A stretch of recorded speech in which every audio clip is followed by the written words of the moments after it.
Yeah, well, a family and community are mourning the loss of a beloved Knoxville woman. 67-year-old Tony Watts drowned earlier this week while on vacation in North Carolina. 6 on your side's Wes Cooper met with her family today, learning more about what happened. Even though I talked to her every single day, I still didn't know how much she did. A Knoxville family is devastated but remains strong, processing the death of a wife, mother, and grandmother. She died in that water. And I don't know. I know when God calls you home, it's time to go. From serving at her church to tutoring kids in need, Tony Watts will always be remembered for her huge heart. Devoted to the Lord. She was somebody that served this church faithfully. She was the one, as a pastor, you've got people that that come and that we say sit and soak. She wasn't like that. She was somebody that would come and say, what can I do? They've done extensive renovations here in the church, and she's the stories that I've heard lately are eye-opening to an extent. I can totally see her doing it, pulling up carpet. Tony retired a few years ago as a healthcare provider and always went the extra mile. It was not typical for her to go in and have her task sheet, if you will, from the company. This is what you need to accomplish in your shift today.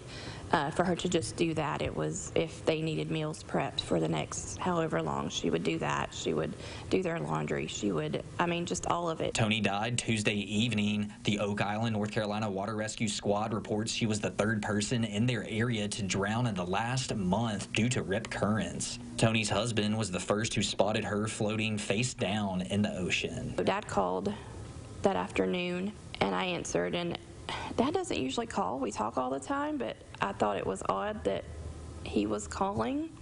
I honestly thought Mom has his phone for some reason, but he said, I feel like I have bad news for you.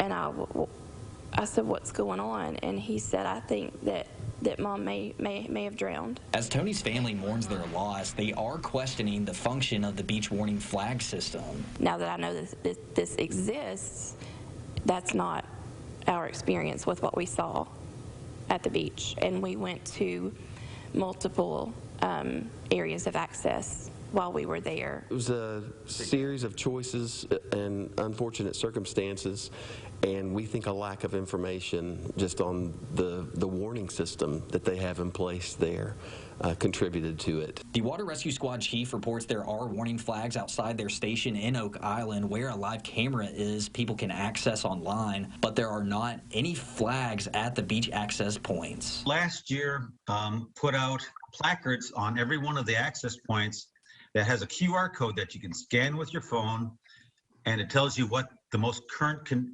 rip current is at that time. And the National Weather Service updates that about every 15 to 20 minutes. The chief adds warning flag system miscommunication is an issue all over the world. Tony's daughter Joyce says she believes if her mom knew more about the alerts, her death could have been prevented. In Knoxville, Wes Cooper, WAT 6 on your side.